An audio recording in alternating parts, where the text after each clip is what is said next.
মা কালীকে নাকি পুলিশ টেনে নিয়ে ভ্যানে তুলে নিয়ে যাচ্ছে। আসামিকে তোলবার কথা কি, ঠাকুরকে তুলে নিয়ে চলে। হরি বল হরি বল। তো এই দিনটা আমাদের দেখতে হচ্ছে। যদি ভবিষ্যৎ পর্যন্ত বেঁচে থাকি আরও না জানি কত কি দেখতে হবে, বলা তো যায় না। মানুষ এখন মানুষের মুন্ডু কাটতে কাটতে দেবদেবীদের মুন্ডু পর্যন্ত ছিঁড়ে নিয়ে চলে যাচ্ছে। তো যাই হোক, আমরা যে যাই করি না কেন, যেভাবেই চলি না কেন, মরতে আমাদের হবেই। তাই জন্য কৃষ্ণ নাম করো জীব, আর সব মিছে, পলাইবার পথ নাই, জম আছে পিছে। হরিনাম কৃষ্ণ নাম মোদের পারেরও সম্বল, অন্য কোনো নাম ইথে দিতে ধরে নাহি বল। অন্য নাম মানে এই যে মা কালীর মন্দির আছে, আমি তো মা কালীর নামও করতে পারি, মায়ের গানও গাইতে পারি, মায়ের গান গাইতে পারি, মাকে ভালোবাসতে পারি। এই যে গ্রামের মায়েরা, মাকে এসে পুজোও দিতে পারি, মাকে প্রণামও করলাম আসরে আসার আগে। কিন্তু একটা কথা মনে রাখতে হবে, মা কিন্তু আমাকে পারাপারটা করতে পারবে না। হরি বল হরি বল। মা আমার সংসারে শান্তি দিতে পারে, আমাকে সুখ দিতে পারে, আমার জীবনের দুঃখ নাশ করতে পারে, আছে না?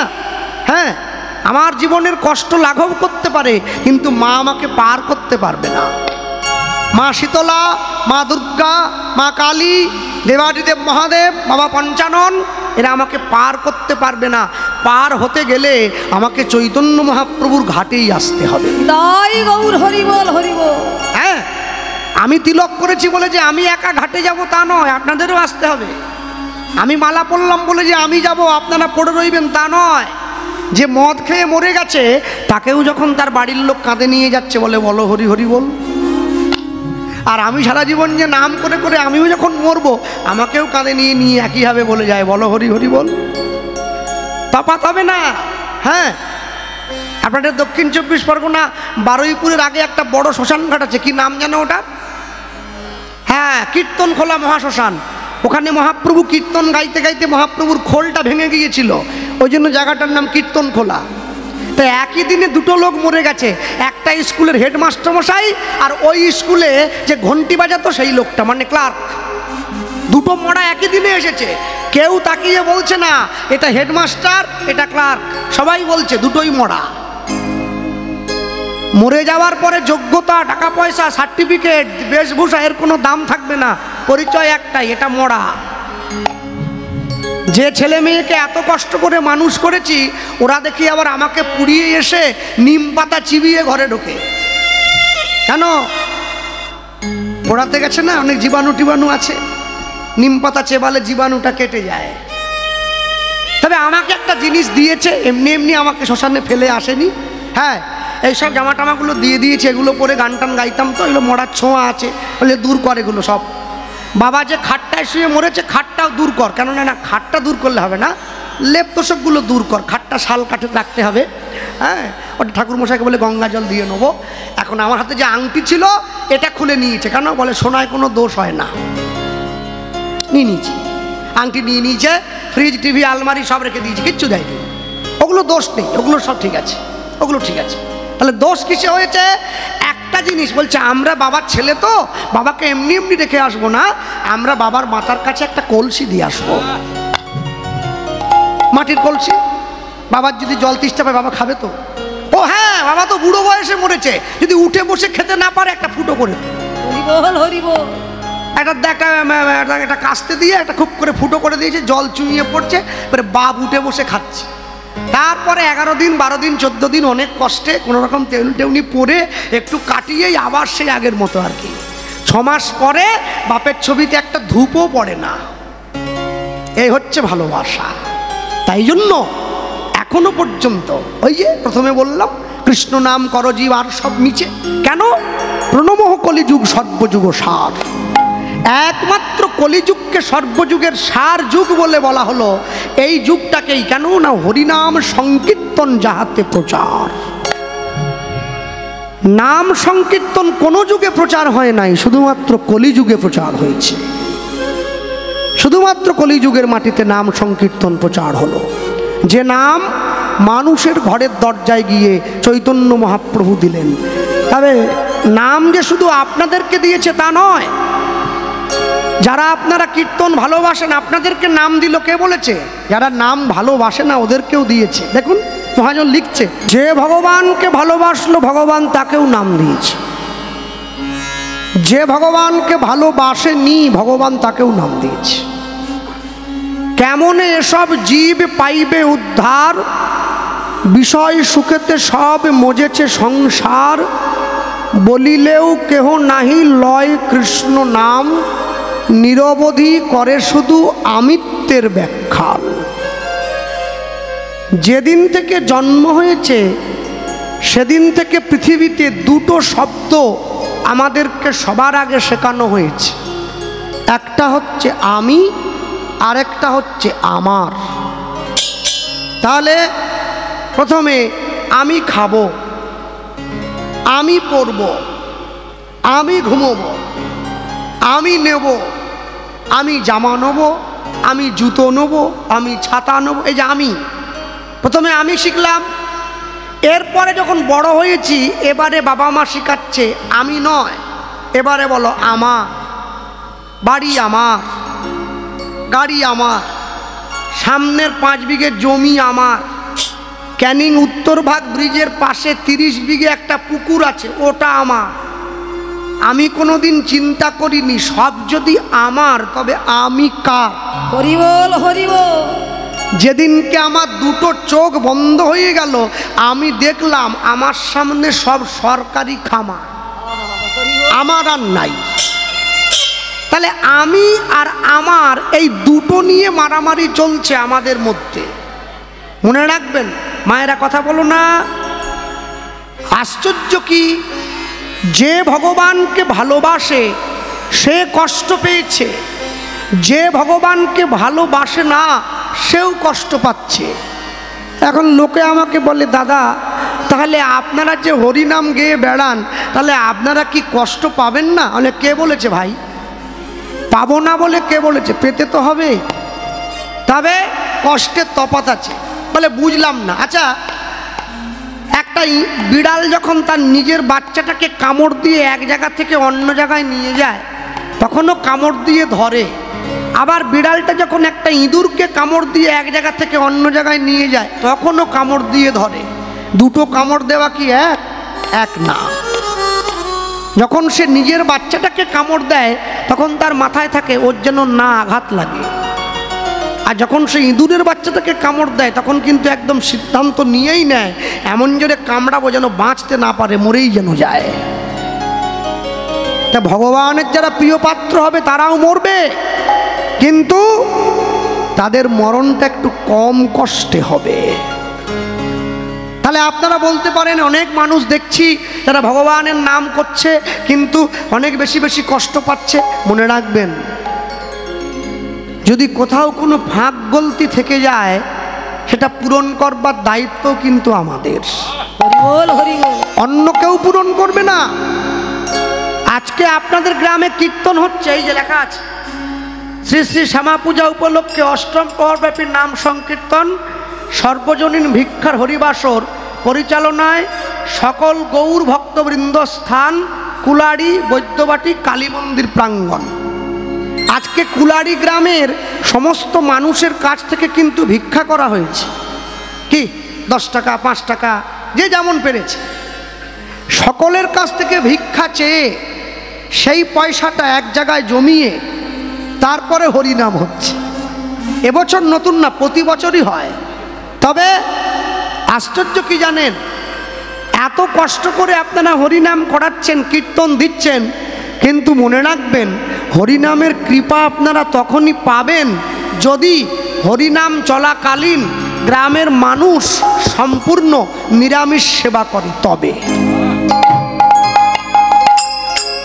হরিনাম এতই খাবলা খাবলা গায়ে নাই, ছাল বাকলা রামায়ণ গায়ে একলা একলা, ও বললে হবে না। আপনার গ্রামে হরিনাম হচ্ছে, আপনাদের গ্রামে মহাপ্রভুর ঘট বসেছে, আপনার গ্রামে মায়ের পুজো হচ্ছে, আর আপনি বাড়িতে ইলিশ মাছের ঝোল খেয়ে কীর্তন শুনতে আসবেন। আপনি কি ভাবলেন মহাপ্রভু বসে আছে কৃপার ঝুড়ি নিয়ে কৃপা করবে বলে?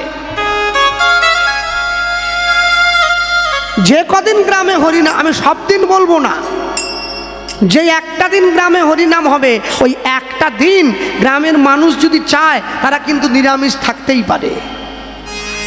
কালকে তো আপনাদের নগর পরিক্রমা মহাপ্রভু ঘরে ঘরে যাবে, সকালবেলা হলেই নগর কীর্তন হোলটোল নিয়ে।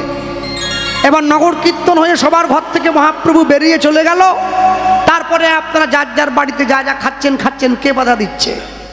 কিন্তু আজকের দিনটার জন্য এতে করে কি হয়? এতে করে নিজেদের কল্যাণ হয়। আমি দক্ষিণ 24 পরগনা অনেক জায়গায় কীর্তনে গিয়ে দেখেছি, যেখানে কীর্তন হচ্ছে সেখানে হরিনামের মেলাও বসেছে, অনেক মানুষজন আসে। তো এখানে কম, যেখানে বড় বড় কীর্তনীয় থাকে, অনেক বড় বড় বাসর হয়, সেখানে অনেক বড় মেলা বসে। এবার দেখা যায় ওই মেলায় অনেক বড় বড় দোকানপাট বসে, খেলনার দোকান, খাবারের দোকান, কাপড় জামার দোকান। তাই অনেক বড় বড় দোকানগুলোর সঙ্গে নতুন একটা দোকান বসে, যেই দোকানটা হচ্ছে ডিম চাউমিনের দোকান। মানুষের ডিম ভাজাও খায়, আবার কীর্তনও শোনে। দুটো কোনো দিন একসঙ্গে হয় না, একটাকে ছাড়তে হয়। হ্যাঁ, মনে রাখবেন, আপনি জীবনে যা যা কিছু পেতে চাইছেন সবার আগে মনে করুন সেইগুলো পাওয়ার আপনি যোগ্য কিনা। যদি আপনি সেই বস্তু পাওয়ার যোগ্য হন, কেউ আপনাকে আটকে রাখতে পারবে না, আপনি পাবেনই পাবেন। লটারির টিকিট সবাই কাটছে, সবাই কিন্তু 1 কোটি টাকা পাবে না। পাবে কে? যার ভাগ্যে নাম্বারটা মিলে যাবে সে। তাই টাকা পাওয়ার যোগ্যতা সবার নেই, টিকিট কাটবার অধিকারটা সবার আছে। ভগবানকে ডাকবার অধিকার সবার আছে, ভগবানকে পাওয়ার অধিকার কিন্তু সবার নেই। সেই যোগ্যতা সকলে অর্জন করতে পারবে না। মানুষের বেশে, মানুষের ঘরে ভগবান গিয়ে দাঁড়িয়েছেন মানুষের দরজায়। যে ভগবানকে ভালোবাসলো তাকেও তিনি নাম দিলেন, যে ভগবানকে ভালোবাসলো না তাকেও তিনি নাম দিয়েছেন। তবে আশ্চর্য কি, যে ভগবানকে ভালোবাসলো সে ভগবানের নাম ভক্তি শ্রদ্ধা সহকারে গ্রহণ করলো। যে ভগবানকে ভালোবাসলো না সে ভগবানের নাম অবজ্ঞা সহকারে গ্রহণ করলো। পাবে দুইজনে, কিন্তু পাওয়ার তফাৎ হয়ে গেল। ভক্তমণ্ডলী, ভক্তিমতী মায়েরা, তাই সেই ভগবান আমাদের সকলের ঘরের দরজায় এসে দাঁড়িয়েছেন। এসে দাঁড়িয়ে সকলকে হরিনাম দিলেন। যার ভালো লাগলো সেও নিয়েছে, যার ভালো লাগেনি সেও নিয়েছে। তফাৎ কি? ওইখানে দেখুন, এ তিন ভুবন আনন্দে ভরিল, উঠিল মঙ্গল সোর। হলুত্তনি হরি হরি বল। এ তিন ভুবন আনন্দে ভরিল, উঠিল মঙ্গল সোর। কহে প্রেমানন্দে এমন গৌরাঙ্গে রতি না জন্মিল মোর। কহে প্রেমানন্দ এমন গৌরাঙ্গে রতি না জন্মিল মোর। আমার ভাগ্যে হলো না গো, আমার ভাগ্যে হলো না গো, আমার ভাগ্যে হলো না গো, আমার ভাগ্যে হলো না গো। সবাই তোমার নাম নিল, আমার ভাগ্যে হলো না গো। বলি সবাই তোমার নাম নিল, ওগো আমি পতিত পড়ে রইলাম। হরিব ভাগ্যে হলো না গো, আমি পতিত পড়ে রইলাম। আমার ভাগ্যে হলো না গো, না আমার ভাগ্যে হলো না গো। বলি কহে প্রেমানন্দে এমন গৌরাঙ্গে রতি না জন্মিল মোর। হে প্রেমানন্দ, বলি কহে প্রেমানন্দে এমন গৌরাঙ্গে রতি না জন্মিল মোর। এ তিন ভুবন আনন্দে ভরিল, উঠিল মঙ্গল সোর। কহে প্রেমানন্দে এমন গৌরাঙ্গে গৌরাঙ্গে রতি না জন্মিল মোর। রতি না জন্মিল মোর। চলো ছোট্ট করে আমরা গৌরচন্দ্রিকা শুনলাম, লীলা মাধুর্যের মধ্যে প্রবেশ করি। প্রবেশ করতে গিয়ে বলবো, এই স্থানে বসে বাংলায় একটা কথা আছে, আপনারা সকলে জানেন, মুচি হয়ে সূচি হয় যদি কৃষ্ণ ভজে, সূচি হয়ে মুচি হয় যদি কৃষ্ণ ত্যাজে। আচ্ছা, মুচি হয়ে শুচি হয় যদি কৃষ্ণ ভজে, মানে হলো কেউ যদি মুচি বাড়ির ছেলে হয়, ও যদি কৃষ্ণ নাম করে তাহলে একবারে এক লাফ দিয়ে দুম করে বামুন হয়ে পড়বে। না, তা হবে না। যে মুচি ঘরে জন্ম নিয়ে সে মুচিই থাকবে। আর কেউ যদি ব্রাহ্মণ ঘরে জন্ম নেয়, যদি কৃষ্ণ নাম নাও করে, ও কিন্তু মুচি হয়ে পড়বে না, ও ব্রাহ্মণই থাকবে। তাহলে তফাৎ কি হবে? মহাজন লিখলেন কেন? কেন বলেছে জানেন? মুচি হয়ে শুচি হয় যদি কৃষ্ণ ভজে। কেউ যদি মুচি ঘরেতে জন্ম নিয়ে কৃষ্ণ নাম করে তাহলে সে কৃষ্ণ ভজনের অধিকারটা পাবে। আর কেউ যদি ব্রাহ্মণ ঘরে জন্ম নিয়ে কৃষ্ণ ভজন না করে, এতে তার পদমর্যাদা হবে না, তার পদস্খলন হবে, সে নিম্নগামী হয়ে পড়বে। দেখবেন যে ব্যক্তি 365 দিন ভগবানের প্রসাদ পায়, ভগবানকে দিয়ে সেবা গ্রহণ করে, তার আচরণটা দেখবেন, তার কথাবার্তা চালচলনটা দেখবেন। আর যে লোকটা 365 দিন মাংস খায়, একটু তার আচরণটা দেখবেন, অনেক তফাৎ আছে। ওটা তার নয়, ওটা মাংসের গুণ আর প্রসাদের গুণ। হ্যাঁ, আমার দাদু বলতেন, মানুষ যেরকম খাদ্য গ্রহণ করে তার মনোভাব সেই রকম তৈরি হয়। যে নিজে মদ খায় সে জগতের সবাইকে দেখলে মাতাল বলে মনে হয় তার, বলে ও বুঝি মাতাল, ও বুঝি মাতাল। ওটা ওর দোষ নয়, ওটা মদের ক্রিয়া। যে অসৎসঙ্গ করে সে সবাইকে দেখলে মনে করে এও বুঝি তাস খেলতে পারে, একটু খেলে নিলে ভালো হতো চট করে। দেখেছেন? ওটা ওর দোষ নয়, ওটা অসৎসঙ্গের ক্রিয়া। আপনি 10 দিন সন্ধেবেলা, এই যে দামোদর মাস চলছে, 10 দিন সন্ধেবেলা কোনো ভক্তের বাড়িতে গিয়ে একটু ভাগবত কথা শুনবেন। 10 দিন পরে 11 দিনের দিন আপনার মনোভাবটা লক্ষ্য করবেন। আর 10 দিন আপনি বাজারে গিয়ে চায়ের দোকানে বসে তাস খেলবেন, দেখবেন 11 দিনের দিন মনের ভাবটা কেমন লাগছে। এখানে বলার কিছু নেই, এর জন্য তাবিজ কবজ মাদুলি দিয়ে লাভ নেই, এটা মনোগতির পরিবর্তন করানোর জন্য বললাম। কেন জানেন? দুধের দাম যদি 40 টাকা কিলো হয়, দুধ সবার সামনে বসেই খাওয়া যায়। আর মদের দাম যদি 40 লক্ষ টাকাও হয়, ওটা বাঁশবনে গিয়েই খেতে হয়। এটাই হচ্ছে ভালোর সঙ্গে মন্দের তফাৎ। ভালোটা যতই কম দাম হোক ওটা ভালোই থাকে, আর মন্দটা যত বেশি দাম হোক ওটা মন্দই থাকে, ওটা ভালোর জায়গায় আসতে পারে না কোনো দিন। হ্যাঁ, আপনাদের এখান থেকে সুন্দরবন তো খুব বেশি দূর নয়। তা সুন্দরবনে একটা বিখ্যাত জিনিস পাওয়া যায়, যে জিনিসটা হচ্ছে মধু, সুন্দরবনের মধু। তা সুন্দরবনের একবারে খাঁটি মধু যদি 1 কেজি কেউ কিনতে যায়, আমি এদিকে গানে এলে অনেক বাড়িতে অনেক জায়গা থেকে কিনে নিয়ে যাই, অনেকে আমাকে দেয়। হ্যাঁ, সুন্দরবনের খাঁটি মধু 1 কেজি যদি কিনতে যান, কত দাম লাগবে? 2000, 5000, 10,000, তার বেশি কিন্তু নয়, তার বেশি নয়। আচ্ছা, 1 কেজি খাঁটি মধুর দাম 10,000 টাকা। 1 কেজি সাপের বিষের দাম কত জানেন? 3 কোটি টাকা। তাহলে জীবনে মনের মধ্যে কি পুষে রাখবেন, মধু না বিষ? মধু হলে কিন্তু দাম নাই, ওই 10,000 টানটুন করে, আর বিষ হলে 3 কোটি। মানুষ যদি মনে মধু রাখে কি লাভ হয়?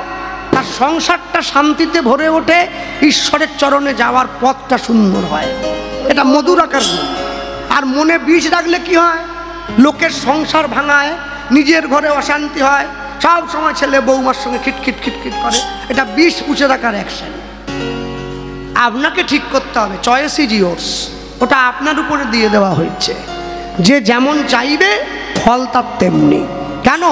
আমি তো আজও পর্যন্ত বুঝলাম না, মানুষকে জানোয়ার বললে রেগে যায়, সিংহ বললে খুশি হয়। কাউকে যদি আপনি বলেন তোমার আচরণটা একবারে জানোয়ারের মতো, ও রেগে একবারে আপনাকে তেড়ে আসবে। তুমি আমাকে জানোয়ার বললে, আপনি ঘুরে বলুন না না জানোয়ার বলিনি, তুমি না একবারে সিংহের মতো। হ্যাঁ, আমাকে সিংহ বলেছে। সিংহ বলা মানে যে আরো বড় জানোয়ার বলল, এটা বুঝলো না। কেন? সিংহ হচ্ছে বনের রাজা। হ্যাঁ, মানুষ মোমবাতি নিভিয়ে জন্মদিন পালন করে, মোমবাতি জ্বালিয়ে মৃত্যুদিন পালন করে। কোন দিকে যাচ্ছে মানুষ বুঝে না। আমার জীবনের ভালো কোনটা মন্দ কোনটা। দেওয়ালের গায়ে যে ছবিটা টানানো আছে না, শিবের ছবি, কালীর ছবি, দেওয়ালের গায়ে যে ছবি টানানো আছে, মানুষ প্রত্যেক দিন গিয়ে ছবিটাকে প্রণাম করে, আমি যেন ভালো থাকি। আচ্ছা, ছবিটাকে ধরে রেখেছে যে পেরেকটা, তাকে কেউ একবারও সম্মান করে না। তোমার জন্যই ছবিটা আছে, নাহলে পড়ে যেত খুলে। যে আমাদেরকে সব দিয়েছে, স্ত্রী পুত্র সংসার পরিজন, যে বাড়ির ছেলে মেয়েরা মাধ্যমিক উচ্চ মাধ্যমিক পরীক্ষা দেয়, তারা 3 ঘন্টার পরীক্ষার উত্তর লেখার জন্য 2 বছর সময় দেয়। 9, 10 মাধ্যমিক, 11, 12 উচ্চ মাধ্যমিক। তাহলে 3 ঘন্টার পরীক্ষার উত্তর লেখার জন্য আপনি 2 বছর করে সময় দিচ্ছেন। আপনি মানব জীবনের উত্তর বের করবেন, নিজেকে কতক্ষণ সময় দিয়েছেন? সময় দেন? হ্যাঁ, সময় দিতে হবে তো। না যদি পারেন, অন্তত তার কথা মনে একটু চিন্তা করুন, এতেও সময় দেওয়া হয়। চলুন, অনেক কথা বলবার আছে। কমিটির ভাইয়েরা যারা আমাকে আসার পর থেকে এতক্ষণ পর্যন্ত আদর যত্ন করেছে, তো প্রত্যেকেই কম বয়সী, বেশি বয়সী আমি কাউকে দেখতে পাইনি। তাই যে যুব সমাজ, এদের মধ্যে যে এই ভগবানের চেতনা চৈতন্য প্রকাশ হয়েছে, আমি এর জন্য মহাপ্রভুর কাছে কৃতার্থ। সনাতন ধর্মকে রক্ষা করার জন্য এরকম যুব সমাজের দরকার। সনাতন ধর্মের অবস্থা বড় খারাপ। চলুন, অনেক কথা বলবার আছে, কথা প্রসঙ্গে সব বলা হবে। বলতে গিয়ে বলি, লীলা মাধুর্য পরিবেশন হবে। ভগবানের প্রিয় পাত্র হয়েও ভগবানকে পাওয়ার জন্য কত কষ্ট করতে হয়েছে। পরম কৃষ্ণ ভক্ত, কৃষ্ণ অনুরাগী, পরম বৈষ্ণব শ্রীল প্রেমানন্দের জীবনী কথা আমি বলতে গিয়ে একটুখানি বলি আপনাদের সকলকে। আজকে যে মা বসে আছেন মা কালীর পুজোতে, মা কালীর মন্দিরে, মায়ের স্বামী হচ্ছেন দেবাদিদেব মহাদেব। আর মহাদেব সব থেকে বেশি যেই স্থানে অবস্থান করে আছেন, জায়গাটার নাম হচ্ছে কাশী বিশ্বনাথ। সকলে জানেন আপনারা। হ্যাঁ, কাশীতে মহাদেবকে যেমনভাবে পাবেন, অন্য কোথাও তেমনভাবে পাবেন না। পুরীতে গিয়ে জগন্নাথকে যেইভাবে পাবেন, আমাদের দীঘায় কি সেইভাবে পাবেন? পাবেন না। বাঙালিকে বোঝানোই গেল না, আজও পর্যন্ত বুঝিয়ে উঠতে পারলাম না যে প্রসাদ নিতে গেলে মন্দিরে গিয়ে খালি পায়ে স্নান করে হাত পেতে দাঁড়াতে হয় ভিখারির মতো। প্রসাদ কোনোদিন রেশন দোকানে পাওয়া যায় না। বাঙালিকে বোঝানো গেল না। হ্যাঁ, 3টে খাজা আর 2টো গজা এ প্রসাদ নয়। এটা শুধুমাত্র মানুষের ভালোবাসা পাওয়ার জন্যে একটা কৌশল, এর বেশি কিছু নয়। মনে রাখবেন, সব সময়ের জন্য ভক্তমণ্ডলী, ভক্তিমতী মায়েরা, এই প্রেমানন্দের বাড়ি ছিল কাশীধামের মেধাগ্রাম বলে একটা জায়গায়। প্রেমানন্দের বাবা হচ্ছে হরিদাস, ব্রাহ্মণ। ভগবান জীবের গুণ এবং কর্ম দেখে 4টে জাতির জন্ম দিয়েছেন। গীতায় বললেন, চতুর্বর্গং ময়া সৃষ্টম গুণ কর্ম বিভাগস। আমি জীবের গুণ আর কর্ম দেখে 4টে জাতির জন্ম দিয়েছি। ভগবানের মুখ থেকে ব্রাহ্মণ, বুক থেকে ক্ষত্রিয়, উরু থেকে বৈশ্য, চরণ থেকে শূদ্রের জন্ম হলো। আচ্ছা বলুন, আপনাদের ক্যানিং বাজারে আমার একটা মুদিখানার দোকান আছে, জানেন? নেই বলছি আর কি, নেই। ক্যানিং বাজারে মুদিখানা থাকলে আমি হরিনাম করি রাত জেগে, আমাকে ধরে কে? যাক, নেই বলছি। আমি সকাল 8টায় দোকান খুলি, রাত 10টায় বন্ধ করি, নামা খাওয়ার সময় হয় না। আমি আমার হয়ে আমার যে ব্রাহ্মণ আছে তাকে 10টা টাকা আর একটা মিষ্টির প্যাকেট আর নামগোত্রটা লিখে দিয়ে বলি, ঠাকুরমশাই একটু আমার হয়ে মায়ের কাছে পুজোটা দিয়ে দেন তো। এর জন্য ব্রাহ্মণের দরকার। ব্রাহ্মণকে নিন্দা করলে হবে না, এর জন্য দরকার। হ্যাঁ, আমি বলবো না সব ব্রাহ্মণ ভালো না, তেমন এটাও বলতে পারি না সব ব্রাহ্মণ খারাপ। আমি কজনাকে দেখেছি, আমি কজনাকে চিনি, কতটুকুই আমি জানি। খারাপ বলবো মানুষকে, বলতে পারি না। ভক্তমণ্ডলী মায়েরা, এরপরে ক্ষত্রিয় ব্রাহ্মণ কি করলো? দান দেন যজন অধ্যাপনা সমাজকে রক্ষা করছে। ক্ষত্রিয় সে যুদ্ধ করে সমাজের শান্তি বজায় রাখবে। বৈশ্য সে ব্যবসা করে সমাজে অর্থের চাহিদা পূরণ করবে। সবার শেষে শূদ্র। হ্যাঁ, আমিও গোপাল কৃষ্ণ পাল, আমি কায়স্থ, কিন্তু আমি শূদ্র, আমি কুমোর পাল নই। আমাকে একজন জিজ্ঞেস, দাদা তাহলে আপনি কি কুমোর পাল? না, আমি কুমোর পাল না, আমি কায়স্থ, কিন্তু হলে কি হবে? আমিও শূদ্র, আমি ব্রাহ্মণ নই। তাহলে আমি ভগবানের পা থেকে জন্ম হয়েছি। এবারে বলুন, ভগবানের পা থেকে জন্মালে বুঝি ছোট হয়? মণ্ডল, নস্কর, হালদার এসব তো শূদ্র। তো ভগবানের চরণ থেকে জন্মালে ছোট হয়? বলে হ্যাঁ, পা থেকে জন্মালে ছোট হলো না? তাহলে পা থেকে জন্মালে যদি ছোটই হলো, তাহলে ভগবানের চরণ থেকে যে গঙ্গার জন্ম হয়েছে সেই গঙ্গাতে ডুব দেওয়ার জন্য ছুটে যাও কি জন্যে? ভগবানের চরণ থেকে গঙ্গার জন্ম হয়েছে। বিশ্বকবি রবীন্দ্রনাথ ঠাকুর বলছেন, আমি আসিব যাইব তোমার চরণও সেবিব। মাথা টিপে দেওয়ার জন্য আসবো বলেননি, পেটে হাত বোলাবার জন্য আসবো বলেননি, চরণ সেবা করবার জন্য আসবো। প্রেমানন্দের বাবা হচ্ছে হরিদাস, প্রেমানন্দের মা হচ্ছে সুদেবী। প্রেমানন্দের কাছে গিয়ে প্রেমানন্দের বাবা যখন প্রেমানন্দের 8 বছর বয়স হলো, প্রেমানন্দকে জিজ্ঞাসা করছে, হ্যাঁ রে প্রেমানন্দ, ও বাবা বড় হয়ে কি হতে চাস একটু বলতো? ছেলে বলছে, বাবা আমি বড় হয়ে অনেক বড় পণ্ডিত হতে চাই। বা ভালো ভালো, পণ্ডিত হবি? আচ্ছা বাবা, লেখাপড়া করতে গেলে তো গুরুদেবের আশ্রমে যেতে হবে। আগেকার দিনে নিয়ম ছিল, ছেলে মেয়েরা লেখাপড়া করতে গেলে গুরুদেবের আশ্রমে যেতে হতো। কৃষ্ণ সুদামাকে পর্যন্ত গুরুদেবের আশ্রমে যেতে হয়েছে লেখাপড়া করবার জন্যে। আর আমরা সামান্য, গুরুদেবের আশ্রমে যেতে হতো। ইতিহাস যারা পড়েছেন সকলে জানেন, গুরুদেবের আশ্রমের কটি ধাপ? 4টি। ব্রহ্মচর্য, গার্হস্থ, বানপ্রস্থ, সন্ন্যাস, 4টি ভাগ। বাকিটা আমি বলছি। 10 বছর বয়স থেকে 25 বছর পর্যন্ত ব্রহ্মচর্য, 10 থেকে 25। ঊর্ধ্বলিঙ্গ ঊর্ধ্বজনী ঊর্ধ্বরতি হয়, ঊর্ধ্ব না হইলে জীবে যাবে জমালয়। পুরুষের লিঙ্গ হয় মস্তকের মণি, তা লইয়া খেলা করে দেবপদ্মজনী।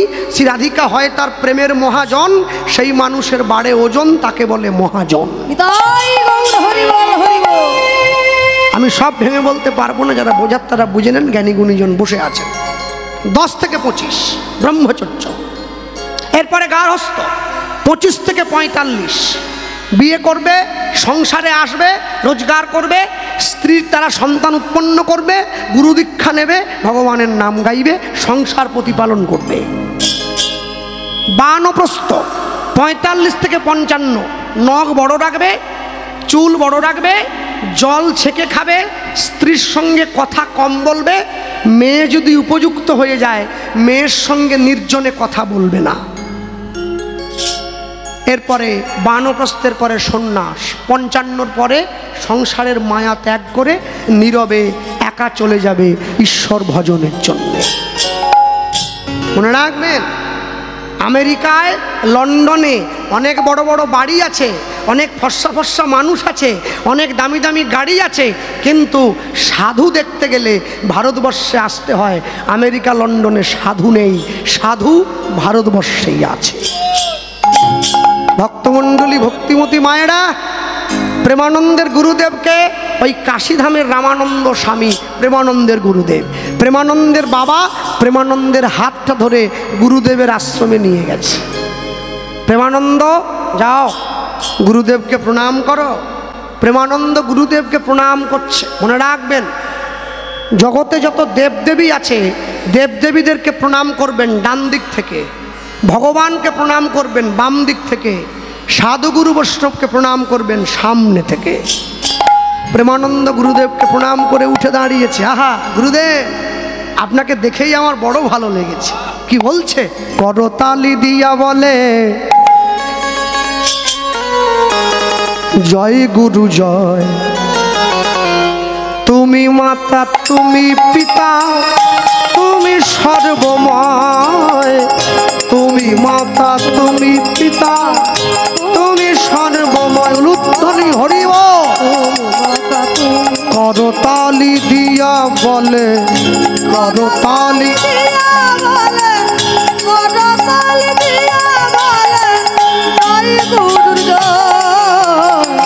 তুমি মাতা তুমি পিতা তুমি সর্বময়, তুমি মাতা তুমি পিতা তুমি সর্বময়। করতালি দিয়া কহে, করতালি দিয়া হাত তোলা যায়? হ্যাঁ হ্যাঁ বাবা, তালি দেওয়া যায়? করতালি দিয়া বলে, করতালি দিয়া কহে, করতালি দিয়া বলে, করতালি দিয়া বলে জয় গুরু জয়। তুমি মাতা তুমি পিতা তুমি সর্বময়। উলুধ্বনি হরিব তুমি মাতা তুমি পিতা তুমি সর্বময়। তুমি চন্দ্র তুমি সূর্য,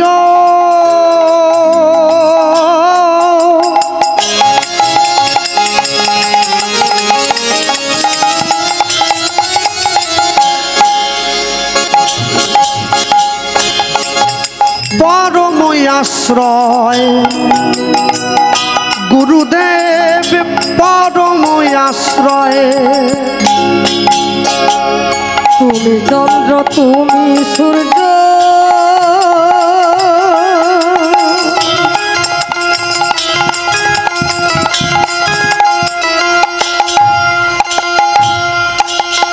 পরম আশ্রয় গুরুদেব পরম আশ্রয়। তুমি চন্দ্র তুমি সূর্য,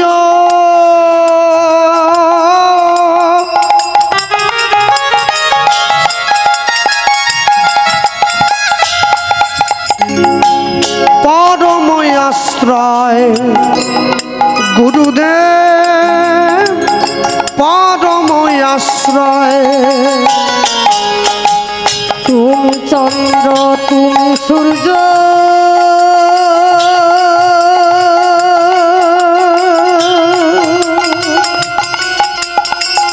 পরম আশ্রয় গুরুদেব পরম আশ্রয়। তুমি ভক্তি তুমি মুক্তি, তুমি ভগতি তুমি ভগতি, ওগো তুমি ভক্তি তুমি মুক্তি, তুমি ভগতি তুমি ভগতি। তুমি জগৎময়, তুমি মাতা তুমি পিতা তুমি সর্বময়। নিতাই গৌর হরি বল। মাতা তুমি পিতা তুমি সর্বময়। করতালি দিয়া বলে, করতালি দিয়া বলে, করতালি দিয়া বলে গুরুদেব গুরুদেব গুরু গো আমায় করুণা করো, করুণা করো।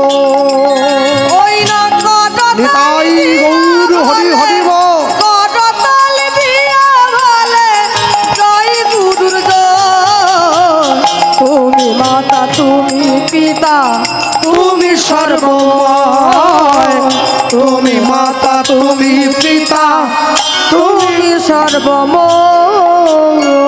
গুরু ব্রহ্মা গুরু ব্রহ্মা গুরু বিষ্ণু গুরু বিষ্ণু গুরুদেব মহেশ্বর মহেশ্বর গুরুদেব পরম ব্রহ্ম পরম ব্রহ্ম। তস্मै শ্রী গুরবে নমঃ। গুরবে নমঃ। যেই গুরুদেবকে প্রণাম করে প্রেমানন্দ উঠে দাঁড়িয়েছে, গুরুদেব প্রেমানন্দকে বুকে জড়িয়ে ধরলেন। প্রেমানন্দ, হ্যাঁ গুরুদেব, হ্যাঁ আচ্ছা তুমি যে এত ভালো ভালো কথাগুলো আমার সামনে দাঁড়িয়ে বললে বাবা, সত্যি কথা বলো তো, এই কথাগুলো কে তোমায় শিখিয়েছে? গুরুদেব, কেউ শেখায়নি। মিথ্যে নয়, মিথ্যে নয়। কেউ যদি না শেখায়, তুমি একটা 8 বছরের ছোট ছেলে, তুমি বলছো কি করে? গুরুদেব, আপনাকে দেখেই না আমার বড় ভালো লেগেছে। যাকে দেখিলে মুখে আসে কৃষ্ণ নাম, জানিবে সেই বৈষ্ণব, তাকে করিবে প্রণাম। হরি বল, হরি বল। তা আপনাকে দেখে আমার এত ভালো লেগেছে না, আমার মন থেকে কথাগুলো বেরিয়ে এসেছে। বিশ্বাস করুন, কেউ আমাকে শেখায়নি। বাহ বাহ বাবা, এইটুকু বয়স থেকে তোমার এত অনুরাগ। প্রেমানন্দ, আমি আশীর্বাদ করি বাবা, তোমার কৃষ্ণ কৃপা লাভ হোক। হরি বল, হরি বল। হ্যাঁ, আশীর্বাদ তো একেই বলে। নাতনি তার ঠাকুমার পায়ে হাত দিয়ে প্রণাম করছে। নাতনির বিয়ে ঠিক হয়েছে তো, আজকে আইবুড়ো ভাত খেলো, ঠাকুমার পায়ে হাত দিয়ে প্রণাম করছে, ঠাকুমা আশীর্বাদ করছে। আশীর্বাদ করি তুই 100 ছেলের মা হ। এ আশীর্বাদ হলো, এ তো অভিশাপ। একটা নিয়ে পারেনি, গোটা পাড়া জ্বালি দিচ্ছে, বলে 100। হরি বল, হরি বল। আশীর্বাদ করবেন, সত্য কহিবি, বিনয়ী হইবি, না করিবি পরধনে আস, ইথে যদি মুক্তি না মিলে, জামিন রইল তুলসী দাস। পরের দেখে করে হায়, নিজের যা আছে সমূলে চলে যায়। হ্যাঁ, অমুক কীর্তনিয়ে 1 লাখ টাকা নিচ্ছে, আমার কেন 20,000 জ্বলছে। অমুকে দামি গাড়ি করে আসছে, আমার কেন মারুতি জ্বলছে। এ যত জ্বলবে তত আমার নিববে, আর যাকে নিয়ে জ্বলবে সে তত ফুলবে। তাকে দেখে হিংসে না করে নিজেকে তার জায়গায় নিয়ে যাওয়ার চেষ্টা করতে হয়, তবে একদিনকে ফল পাওয়া যায়। হ্যাঁ, যারা আমরা ভক্তিপথে এসেছি, হ্যাঁ যারা আমরা ভক্ত হয়েছি, ভক্ত হওয়ার চেষ্টা করছি, আমাদেরও সব ব্যাপার নেই। হ্যাঁ, তিলক তো কি হয়েছে, এই যে কীর্তন করছি, সব জায়গায় আমাদের মাসে হচ্ছে নাকি? হ্যাঁ, কোথাও কোথাও হয়তো যখন কমিটিকে ফোন করে বললাম দাদা বেগুন খাবো না, কমিটি অলরেডি রান্না করে ফেলেছে বেগুন দিয়ে শুক্তো, ফেলবে আমার জন্য? বলবো 1 গামলা রান্না হয়েছে, শুক্তো থাক, বেগুনগুলো তুলে নে, দল আসতে দেরি আছে। বেগুন তুলে খালি শুক্তো নিয়ে এসেছে। বেগুন, হ্যাঁ দেখুন, বেগুন একটা কিছু একবারে, আপনি ফোন করে বলেছেন বেগুন কি দেবো, ভাবলেন কি করে? বেগুন নেই, বেগুনের বীজ এগুলো আছে, ওগুলো তুলে ফেলা সম্ভব না, ওগুলো থাকবে, ছালগুলো তুলে দিচ্ছি। আমি বললাম দাদা এই যে বেগুনের বিচিগুলো দেখছি ছোট ছোট, বলছে ওটা আপনি রাগ করবেন না, ওই পাশে রান্না হচ্ছিল, ছিটে এসে পড়েছে, ছিটে এসেছে, ছিটে এসেছে, ও খেলে দোষ নাই, ও ছিটে আসা পড়লে দোষ নাই, ও কান কান কান। মাঝে মাঝে দেখি আবার বরবটিও পড়ে একটা, পটলও পড়ে যাচ্ছে। আমাদের তো নিয়ম সেবা অনেক আগেই গাছে উঠে গেছে। তারপরে এখানে হয়তো নিরামিষ বাসন কোসনে রান্না কান্না করে হয়তো সব জায়গাতে অনেক অনেক জায়গায় দেয়, অনেক অনেক জায়গায় দেখি ডেকোরেটরের কাছ থেকে নিয়ে এসছে কড়া, একবারে ঘি মাখি, আগের দিন ফিস্টি হয়েছে মাংস, পরের দিন কীর্তন দলের জন্য একবারে সাঁটি রান্না করে দিচ্ছে, বুঝলেন? কি আর করব, কিছু করার নেই। আসল কথা কি, কথা হলো এইটা, আমাদের মধ্যেও এখন ইদানিন্দন দেখা যাচ্ছে অনেক ফাঁক ফোকর বেরিয়ে পড়েছে। কীরকম দেখুন, আপনি যারা অনেক, সেই মাকে দেখছি মন্দিরে, এই মা বসে আছে, আপনাদের কালো তিলক আছে, অনেকে আমারও নিত্যানন্দ পরিবার কালো তিলক, অনেকে দেখতে পাই সাদা করে ঘুরছে, তা তার পাশ দিয়ে যাচ্ছি, সে আমাকে এই যে হরে কৃষ্ণ, আরে কিছু বলবেন? এ তিলক কোথাকার? আমি বললাম যে এই তো রাধাকুণ্ডের মাটি, তা কি? কালো তিলকে খুব একটা ভক্তি হয় না, সাদা করবে, সাদা। দেখেছেন তিলক নিয়ে মারামারি লেগে পড়েছে, সাদা না কালো এই নিয়ে। হ্যাঁ, একজনে আবার ডাক দিয়ে বলে আপনি কত নামমালা করেন দিনে? বলে আমি ওই কত হবে 1-2 গ্রন্থি, আমি প্রত্যেক দিন 60,000। পারবেন? পারবেন? একে বলে ভজনীয় অহংকার। আপনি যত এই ভজন নিয়ে অহংকার করবেন তত নিচের দিকে নিম্নগামী হতে থাকবেন। কারও ভজন নিয়ে অহংকার করা যাবে না। হরি বল, হরি বল। জীবনে অহংকার নামক বস্তুটাকে একেবারে দূরে সরিয়ে দেন। যত মাটির সঙ্গে মিশে চলতে পারবেন তত নিজেকে সুখী অনুভব করবেন। যত মাটির থেকে ওপরে হাঁটবার চেষ্টা করবেন তত পড়ে গিয়ে পা ভেঙে যাওয়ার ভয় থাকে বেশি। প্রেমানন্দ গুরুদেবের কাছে দাঁড়িয়েছে, গুরুদেব বলছে হ্যাঁ রে বাবা, আমাদের আশ্রমে থাকতে গেলে কিন্তু নিয়ম আছে বাবা। হ্যাঁ গুরুদেব, কি নিয়ম? নিয়ম থাকবে না? আশ্রমে বাসন মাজা, ঠাকুরের জন্য ফুল তোলা, মালা গাঁথা, মন্দির পরিষ্কার করা। তুই কোনটা পারবি? প্রেমানন্দ বলে আপনি যেটাই দেবেন আমি সেটাই রাজি আছি। বলুন বলুন। বলছে না, এই তো কার্তিক মাস চলে এসেছে, কদিন পরে আবার অঘ্রাণ মাস পড়বে, মাঘ মাস পড়বে, আবার খুব ঠান্ডা, দরকার নেই। অত ভোরে উঠে তোকে চান টান করে মন্দির মুছতে হবে না, এই নে ধর। প্রেমানন্দের হাতে গুরু রামানন্দ স্বামী ভিক্ষার ঝুলিটা ধরিয়ে দিয়ে বলছে প্রেমানন্দ ভিক্ষা করতে পারবি? হ্যাঁ, ভিক্ষা করা কোনো কাজ? দেন, আমি যাচ্ছি লোকের বাড়ি। দাঁড়া এদিকে। সব জায়গায় ভিক্ষা করার আমার আশ্রমে ভিক্ষা করা এক নয় বাবা। কেন? আমার আশ্রমে ভিক্ষা করার নিয়ম আছে। নিয়মটা কি? আমার আশ্রমে ভিক্ষা করার নিয়মটা হলো প্রত্যেক দিন 21টা করে বাড়িতে যেতে হবে, প্রত্যেকটা বাড়ির থেকে 1 মুঠো করে ভিক্ষা নিতে হবে। একটু বেশিও নয়, একটু কমও নয়। 21টা বাড়ির থেকে 21 মুঠো চাল ডাল ভিক্ষা করে এনে আমাকে দিবি। আমি রান্না করে ভগবানকে সেবা দেব, আমরা গুরু শিষ্য মিলে প্রসাদ পাব। ভক্তমণ্ডলী, ভক্তিমতী মায়েরা, আমি সব জায়গায় যে কথাটা বলি আপনাদের এই স্থানে আমি প্রথম এলাম, আজও বলছি। অনেক অনেক জায়গায় আপনাদের 24 পরগনায় হরিনামের বাসরে গেলে দেখা যায় সকলের জন্য খাওয়ার ব্যবস্থা আছে। যারা কীর্তন শুনতে আসছে দুপুরে এবং রাত্রিতে সকাল খাওয়ার ব্যবস্থা। আচ্ছা, কীর্তন করে যখন আমি আসর থেকে নামছি, তারা দূর দূর থেকে কিছু বৈষ্ণব ভক্তরা এসছিল, তারা দেখি মুখ শুকনো করে বাড়ি যাচ্ছে। আমি হাত ধরে ডাক দিলাম, বাবা আপনি খেলেন না? বলছে খিদে তো পেয়েছে বাবা, কিন্তু প্রসাদ তো হয়নি, কি করে পাবো, তাই চলে যাচ্ছে। তাই এই কমিটির বাবুদের যদি সকলের জন্য খাবারের সেবার ব্যবস্থা থাকে, আমি একটা অনুরোধ করব, আগামী বছর থেকে যখন যদি খাওয়ার ব্যবস্থা করেন, যেটা রান্না করবেন সেইটা একটু গোবিন্দকে ভোগ দিয়ে নেবেন। ভোগ দিয়ে সেইটা প্রসাদের উপর ছড়িয়ে দেন। এতে দেখবেন আপনাদের নামও হলো, সকলের প্রসাদ পাওয়া হলো, ভক্তরা প্রসাদ পেয়ে বাড়ি গেল। এই হরিনাম যজ্ঞের ফল কিন্তু আলাদা। প্রসাদ করবেন।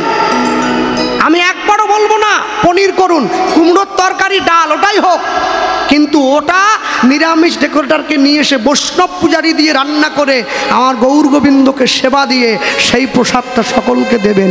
এতে প্রসাদের মাহাত্ম্য কিন্তু বিরাট। তাই গৌর হরিবল, হরিবল। হ্যাঁ,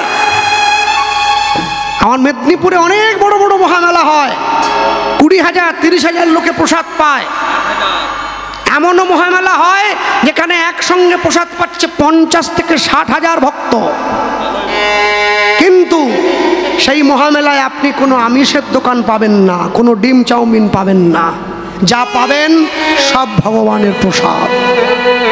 ভক্তমণ্ডলী মায়েরা, প্রেমানন্দ ভিক্ষার ঝুলিটা নিয়েছে, 21টা বাড়িতে যেতে বলেছে গুরুদেব। যারা সাধু হয়, গেরুয়া পোশাক পরে, বড় দাড়ি, বড় জটা, প্রকৃত সাধু কোনো দিন 5 বাড়ির বেশি ভিক্ষে করে না, পাক আর না পাক। যে প্রকৃত বৈষ্ণব হয়েছে, মঠে মন্দিরে থাকে, ডোর কৌপিন বহির্বাস করে, প্রকৃত বৈষ্ণব কোনো দিন 11টা বাড়ির বেশি ভিক্ষা করে না, পাক আর না পাক। যে প্রকৃত ভক্ত হয়েছে, গোবিন্দকে সেবা দিয়ে প্রসাদ পায়, প্রকৃত ভক্ত কোনো দিন 21টা বাড়ির বেশি ভিক্ষে করে না, পাক আর না পাক। কিন্তু আমার মতো ভিখারি আমি করি না, বলছি আর কি। একদিনে 3 পালা গান হলেও করতে ছাড়েনি। সকালে জামতলা, বিকেলে আমতলা, রাত্রিতে ক্যানিং, ডেলি 3টে করে, 3 5 15, 1.5 লাখ টাকা। ভগবান বলে তুই করছিস কর, 2 সিজনের পরে আমিও ব্যবস্থা করব, 3 সিজনের বেলা গলা বসে যাবে। শুনেছি মেদিনীপুর থেকে ভেলুর নাকি কাছে হয়, একটা সিট বুকিং করব। যা টাকা রোজগার করছিলি বস্তা পুড়ে ডাক্তারকে দিয়ে দিতে হবে। লোভে পাপ, পাপে মৃত্যু। হ্যাঁ, প্রেমানন্দ ভিক্ষার ঝুলিটা নিয়ে চলে যাচ্ছে ভিক্ষা করবার জন্যে। আমার শ্রী গোবিন্দের সেবার তরে তোমরা ভিক্ষা দাও। উলুধ্বনি। আমার শ্রী গোবিন্দের সেবার তরে তোমরা ভিক্ষা দাও। আমার শ্রী গোবিন্দের সেবার তরে তোমরা ভিক্ষা দাও। প্রেম তণ্ডুল দিয়ে, তণ্ডুল দিয়ে তোমরা আমায় জন্মের মতো কিনে লও। প্রেম তণ্ডুল দিয়ে তোমরা আমায় জন্মের মতো কিনে শ্রী গোবিন্দের সেবার তরে তোমরা ভিক্ষা দাও। হরি বল। গোবিন্দের সেবার তরে তোমরা ভিক্ষা দাও, তোমরা ভিক্ষা দাও। এবার নিজের তরে চাই নয় আমি,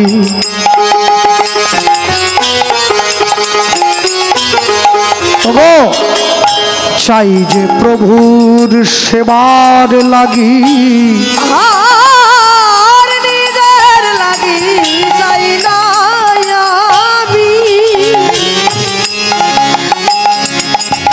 চাই যে প্রভু সেবার লাগি। নিজের তরে চাই নয় আমি, চাই যে প্রভু সেবার লাগি। আর নিজের তরে চাই না আমি,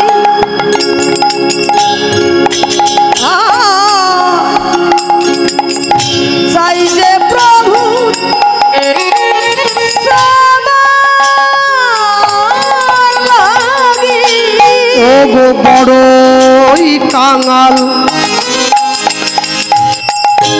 তাই বারে ওই না বড়ই কাঙাল, তাই বারে আমি বড়ই কাঙাল তাই বারে আমি বড়ই কাঙাল, তাই বারে তোমাদের দ্বারে আসি। ওই না বড়ই কাঙাল, তাই বারে তাই তোমাদের দ্বারে আসি। শ্রী গোবিন্দের সেবার তরে তোমরা ভিক্ষা দাও। উলুধ্বনি। হরি বল। গোবিন্দের সেবার তরে তোমরা ভিক্ষা দাও। শ্রী গোবিন্দের সেবার তরে তোমরা ভিক্ষা দাও। আমায় তোমরা ভিক্ষা দাও, তোমরা ভিক্ষা দাও। আমায় তোমরা ভিক্ষা দাও, তোমরা ভিক্ষা দাও। আমায় তোমরা ভিক্ষা দাও। তোমরা ভিক্ষা দাও। মুষ্টি ভিক্ষা করিয়া যায় প্রেমানন্দ, যায় প্রেমানন্দ। তা দেখিয়া গুরুদেবের প্রাণে বড়ই আনন্দ, বড়ই আনন্দ। প্রত্যেক দিন প্রেমানন্দ ভিক্ষা করে গুরুদেবের কাছে নিয়ে যায়।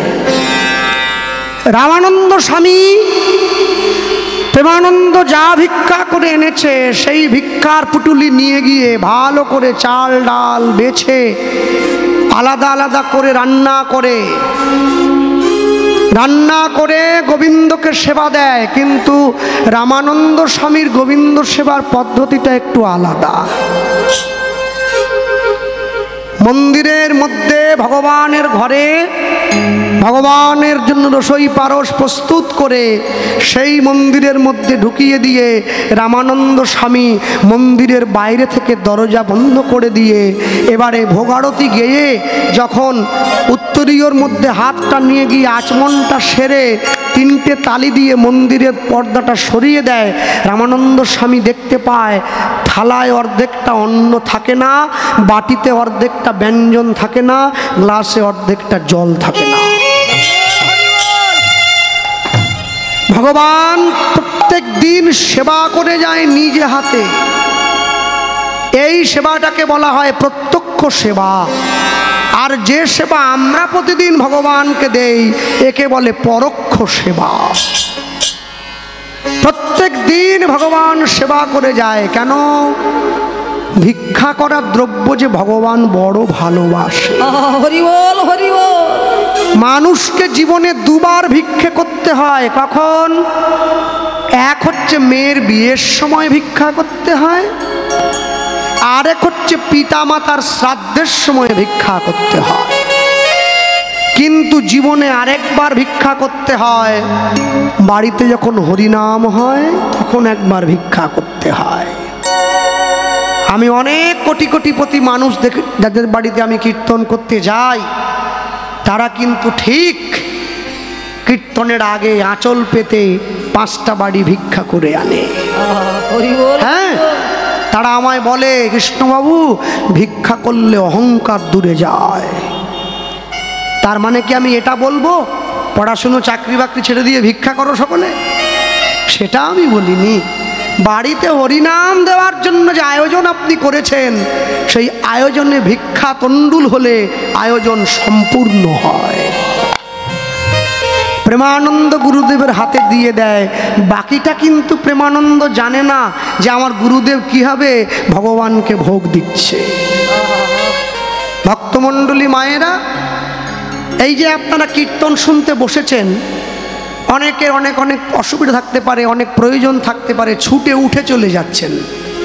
হরিনাম শুনতে শুনতে এবার দৌড়ে উঠে চলে যেতে নেই। এতে নাম অপরাধের একটা অংশীদার হতে হয়। তাহলে উঠে যাওয়ার আগে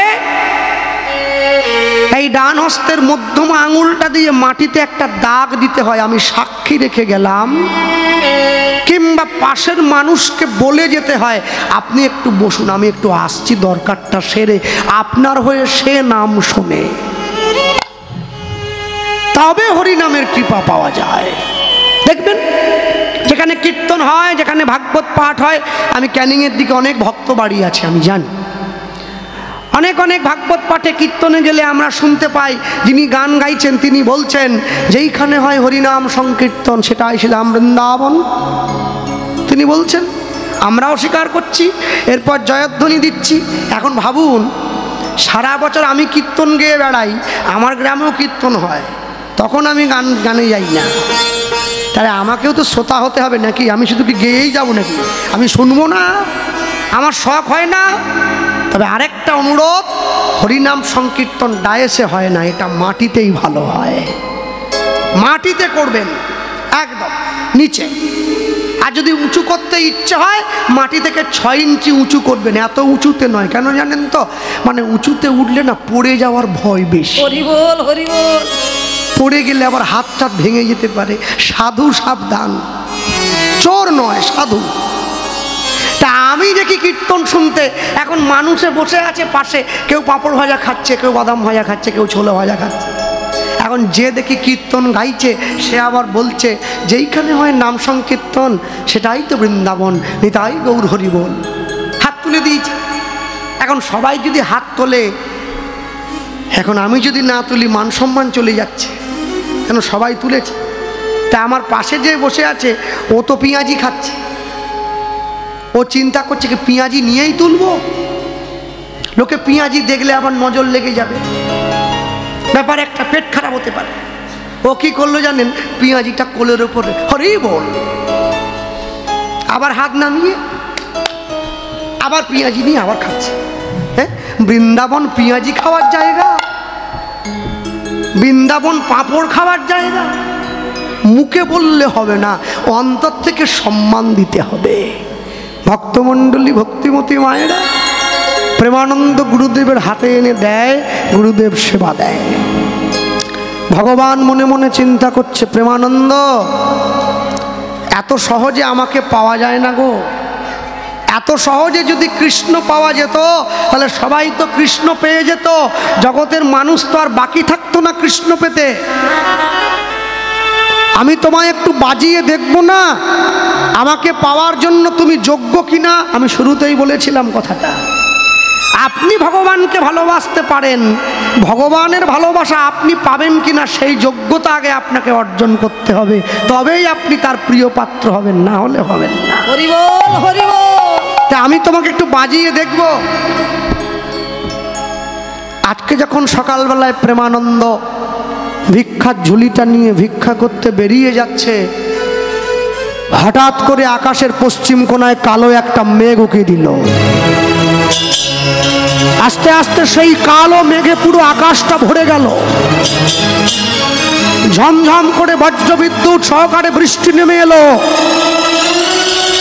প্রেমানন্দ ভিক্ষার ঝুলিটা নিয়ে গিয়ে গুরুদেবের সামনে দাঁড়িয়ে বলছে, গুরুদেব আমি কি করে ভিক্ষায় যাব, এত জোর ঝড় বৃষ্টি বাজ পড়ছে। গুরুদেব প্রেমানন্দকে বুকে জড়িয়ে ধরে বলছে, ও প্রেমানন্দ একটিবার যা বাবা, তুই যদি না যাস আমার গোবিন্দ তো উপোস করে থাকবে, তুই যা বাবা, একটিবার ভিক্ষা করে নিয়ে আয়, আমার গোবিন্দ কি আজকে না খেয়ে থাকবে? হ্যাঁ ঠিক ঠিক ঠিক,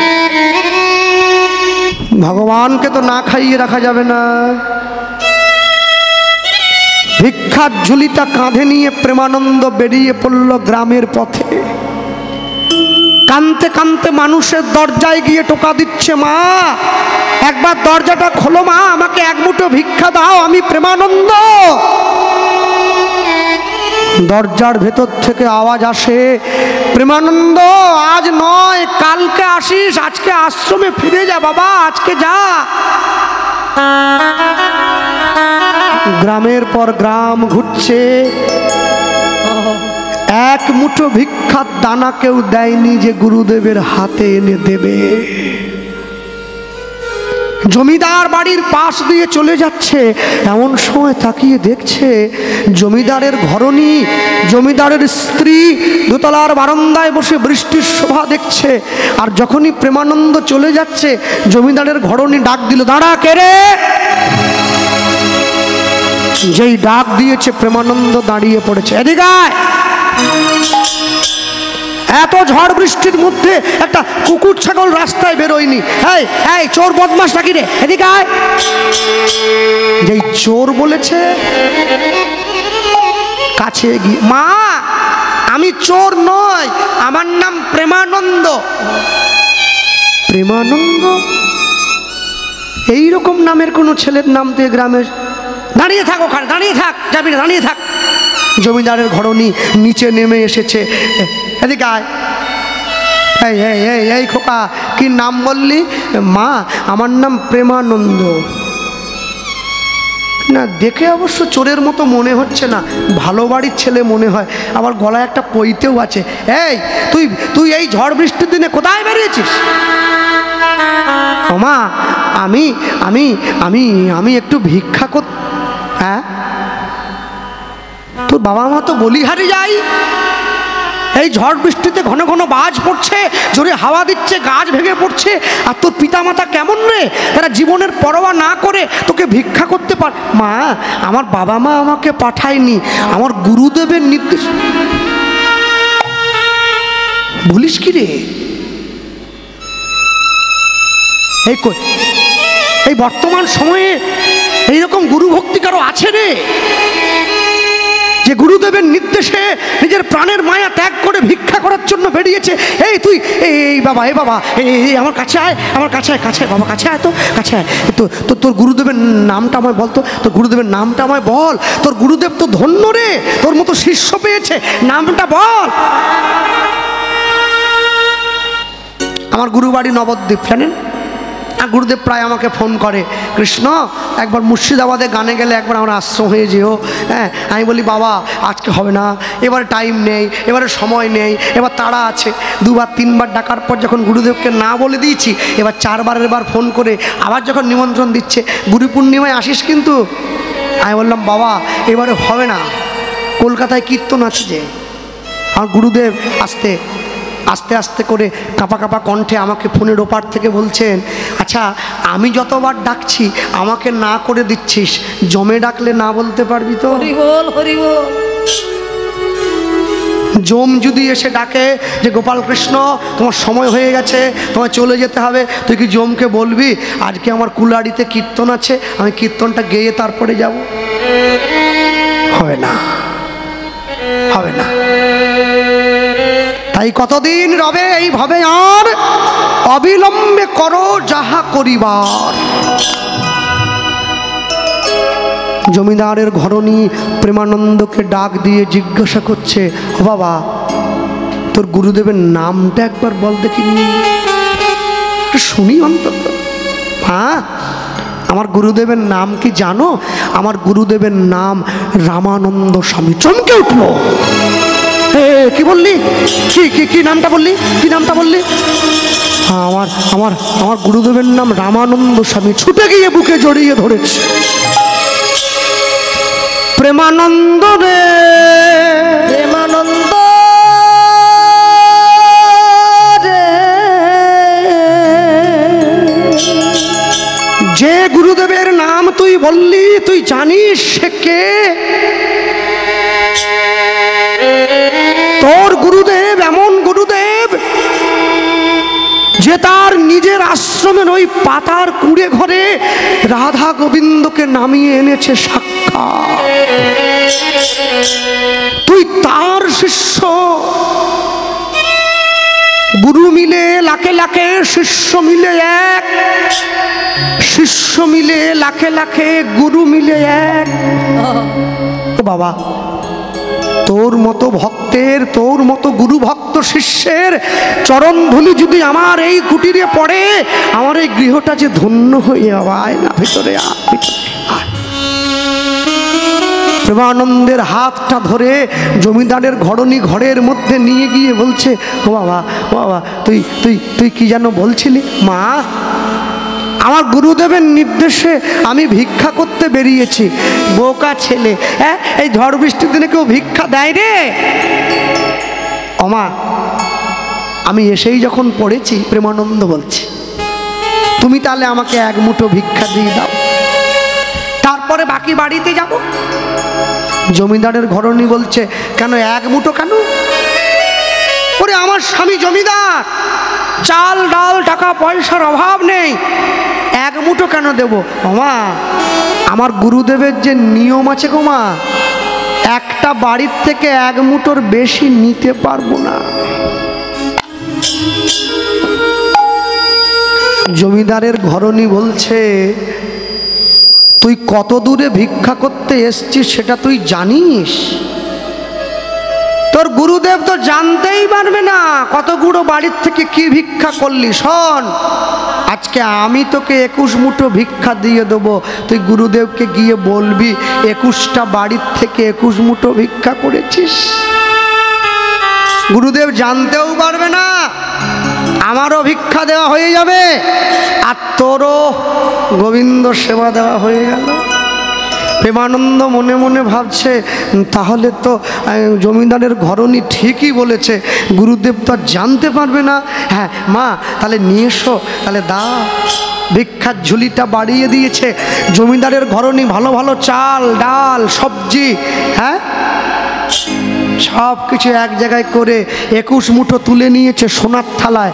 সোনার থালায় 21 মুঠো তুলে নিয়ে মনে মনে ভাবছে একবারে মাপে 21 মুঠো দেবো, কেমন একটা মানায় না, 2-3 মুঠো বেশি দাও।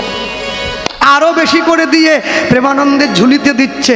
এবার থালা ভর্তি করে ভিক্ষায় আনিয়া যে দিল উলুধ্বনি, থালা ভর্তি করে ভিক্ষায় আনিয়া যে দিল, থালা ভর্তি করে ভিক্ষায় আনিয়া যে দিল। প্রেমানন্দ আনন্দেতে গ্রহণ করিল। হরি হরি বল। প্রেমানন্দ আনন্দেতে গ্রহণ করিল। প্রেমানন্দ আনন্দেতে গ্রহণ করিল। প্রেমানন্দ আনন্দেতে গ্রহণ করিল। এবার ভুলিয়া যে গেল তখন গুরুর বচন, ভুলিয়া যে গেল তখন গুরুর বচন, ভুলিয়া যে গেল তখন গুরুর বচন, ভুলিয়া যে গেল তখন গুরুর বচন।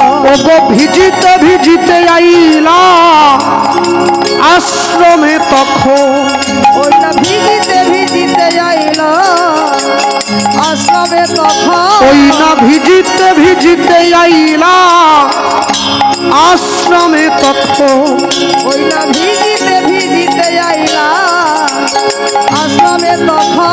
কি আনন্দ কি আনন্দ কি আনন্দ কি আনন্দ কি আনন্দ, কি আনন্দ কি আনন্দ ভিক্ষা করে প্রেমানন্দ, কি আনন্দ কি আনন্দ ভিক্ষা করে প্রেমানন্দ, কি আনন্দ কি আনন্দ, ওগো ভিক্ষা করে প্রেমানন্দ। হরি হরি হরি বলে, কি আনন্দ হরি হরি হরি বলে, কি আনন্দ কি আনন্দ, হরি হরি হরি বলে, কি আনন্দ কি আনন্দ, হরি হরি হরি বলে। কি আনন্দ কি আনন্দ, কি আনন্দ কি আনন্দ, কি আনন্দ কি আনন্দ। ওগো ভিজিতে ভিজিতে আইলা আশ্রমে তখন, ওই না ভিজিতে ভিজিতে আইলা আশ্রমে তখন। গুরুদেব গুরুদেব আমি এসেছি, ছুটতে ছুটতে প্রেমানন্দ আশ্রমে এসছে। প্রেমানন্দ হায় হায় বাবা, এদিকে এদিকে এদিকে। দুরমতি অতি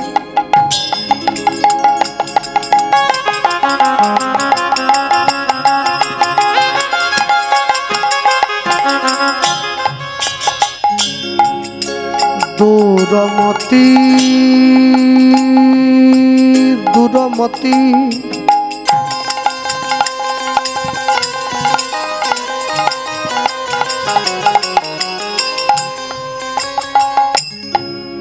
দুরমতি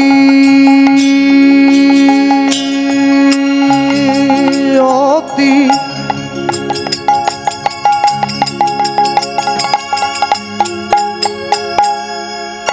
দুরমতি অতি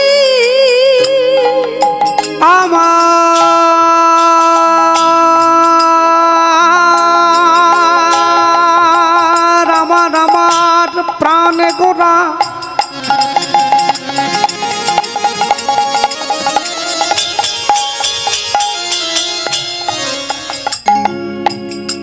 আমার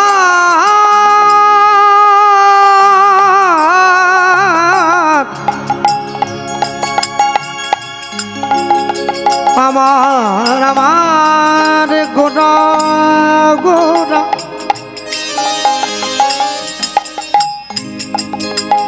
আমার আমার প্রাণ গোরা। দুরমতি অতি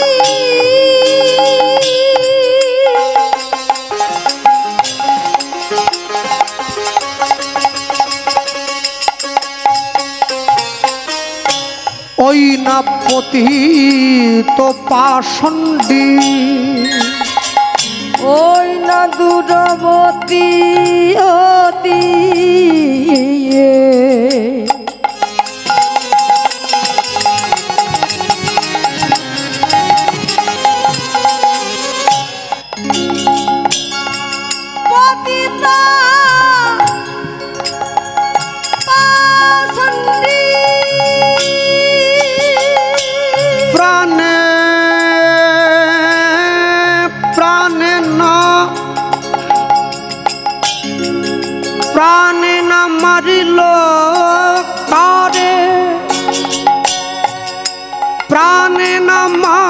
মারিল কারে, প্রাণে নাম মারিল কারে।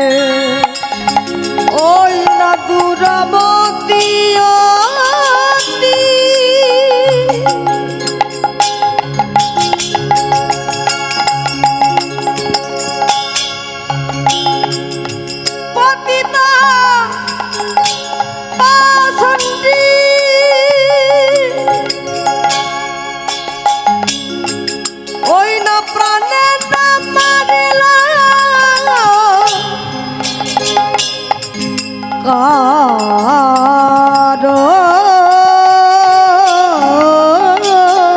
নানা প্রাণে না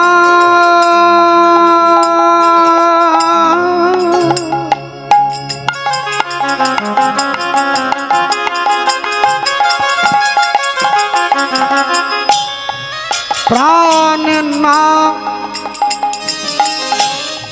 প্রাণে না মারিল কারে কারে। রাবণ কুম্ভকর্ণ মেরে দেওয়া হয়েছে, হিরণ্যাক্ষ হিরণ্যকশিপু মেরে দেওয়া হলো, অকাসুর বকাসুর কংস পুতনা মেরে দেওয়া হলো, কিন্তু জগাই মাধাই উদ্ধার, চপল গোপাল উদ্ধার, মলয় চাঁদ কাজী উদ্ধার। মেরে ফেলা আর উদ্ধার করা কি এক নাকি? হরি নাম দিয়া উলুধ্বনি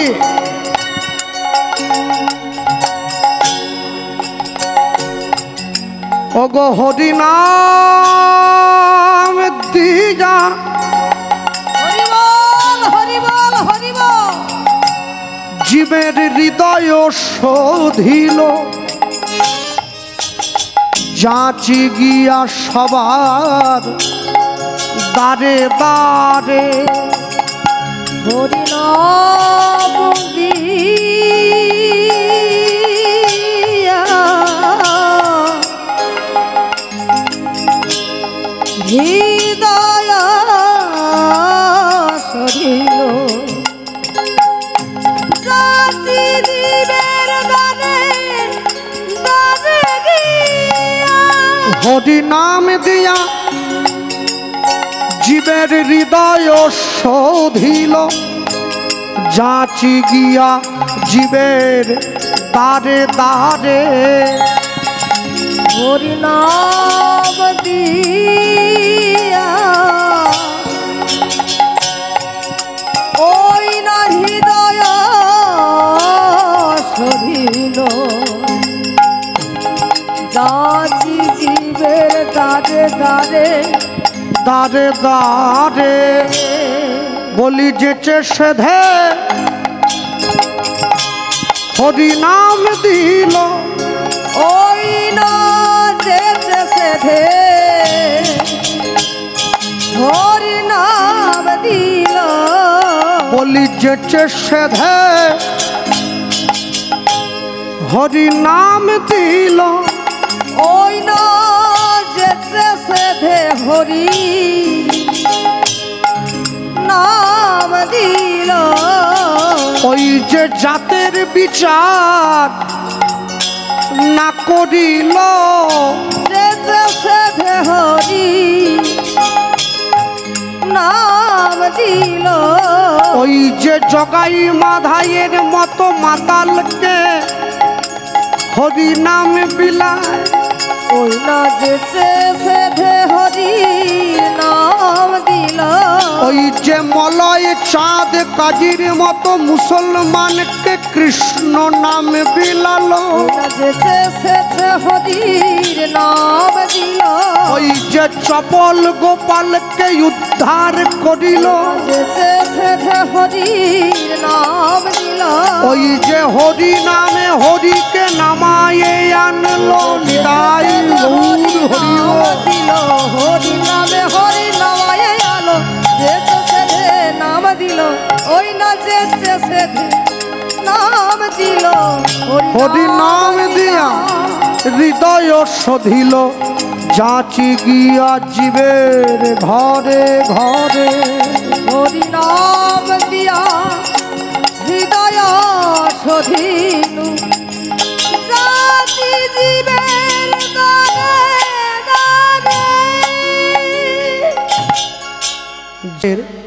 যত মহামানব যারা সাকারে নিরাকারে আমাদের মাঝে ইতিউতি অবস্থান করছেন, সকল মহামানববর্গের শ্রীচরণে শতকোটি দণ্ডবৎ প্রণাম। মানুষকে সম্মান দিলে সেই সম্মান ঈশ্বরে মেলে, সর্বশাস্ত্রে তাহার প্রমাণ পাই। কবিচণ্ডী দাস যিনি উচ্চকণ্ঠে বলেছেন, তিনি সবার উপরে মানুষ সত্য, দেখো তাহার উপরে নাই। জয়নিতাই গৌর হরি বল। আজ থেকে 540 বৎসর পূর্বে কলিকালের মাটিতে শ্রীকৃষ্ণ চৈতন্য মহাপ্রভুর শুভ আবির্ভাব। মানুষের দরজায়, মানুষের সাজে, মানুষের বেশে ভগবান গিয়ে দাঁড়িয়েছেন মানুষের সম্মুখে। আজকে যেমন ভগবানের কথা শুনবার জন্য সকলে ছুটে এসেছেন, যেদিনকে ভগবানের জন্ম হয়েছিল নবদ্বীপের মাটিতে, তাকে দেখার জন্য সকলে ছুটে গিয়েছিল। এক এক করে 3টে যুগ চলে গিয়েছে, সত্য, ত্রেতা এবং দাপর। প্রত্যেক যুগেই ভগবান এসেছেন। ভগবান যে শুধু কলিযুগে এলেন তা নয়, প্রত্যেক যুগে প্রত্যেকটি ক্ষেত্রে ভগবান এসে দাঁড়িয়েছেন। সত্যযুগে ভগবান 5 বার এসেছেন, মৎস্য, কূর্ম, বরাহ, নৃসিংহ, বামন, 5 বার। ত্রেতা যুগে ভগবান 2 বার এলেন, রাম, পরশুরাম। দাপর যুগে 1 বার এলেন কৃষ্ণ। কলিযুগে 1 বার এসেছেন গৌতম বুদ্ধ রূপে, আরেকবার আসবেন উড়িষ্যার সম্বলপুরে বিষ্ণুযশা ব্রাহ্মণের ঘরে কল্কি অবতার রূপে। এই হচ্ছে ভগবানের 10 অবতার। কিন্তু যতগুলো যুগ চলে গেছে, সত্য, ত্রেতা, দাপর, সমস্ত যুগের ভগবানের সঙ্গে চৈতন্য মহাপ্রভুর একটা তফাৎ আছে, যার জন্য ভগবান যতবার অবতার হয়ে এসেছেন সব সময় ভগবানকে অবতার বলে বলা হয়েছে। কিন্তু কলিযুগের মাটিতে চৈতন্য মহাপ্রভুকে অবতার বলে বলা হয় নাই, বলা হয়েছে অবতারের সার গোড়া অবতার। যত যত অবতার আছে, সকল অবতার গণের মধ্যে সার অবতার গৌর অবতার। অবতারের সার গোড়া অবতার, কেননা চিনিলি তারে, করি নিরে বাস, গেল না পিয়াস, আপন কর্ম ফেরে।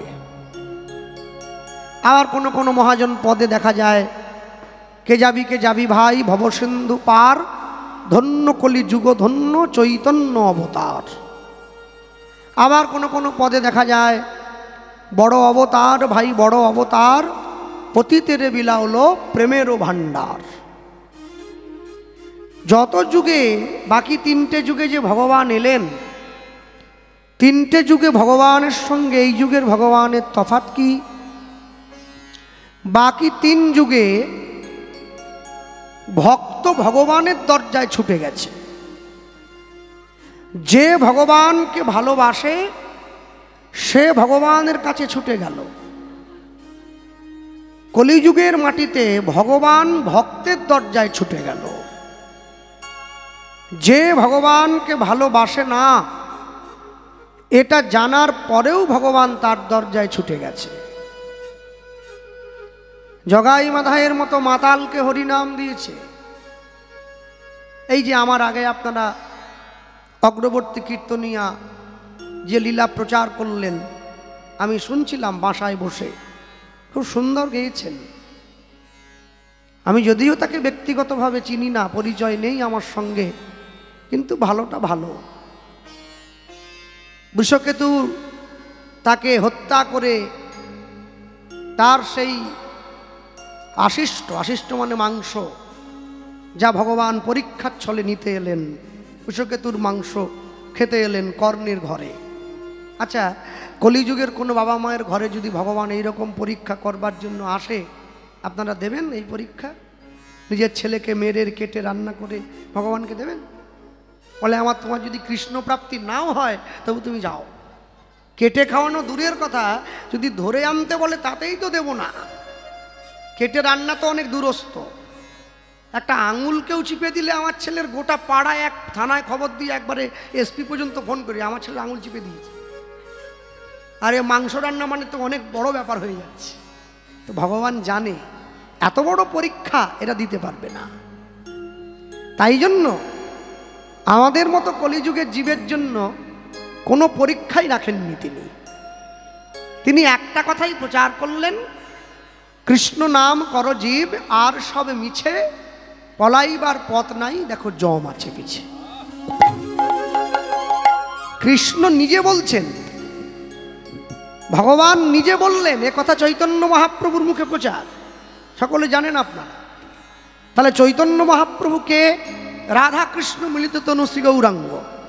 তাহলে যে কৃষ্ণ সে নিজে বলতে পারলো না যে তোমরা আমার নাম করো, একবারও বলল না, সে মানুষকে জমের কথা বলল।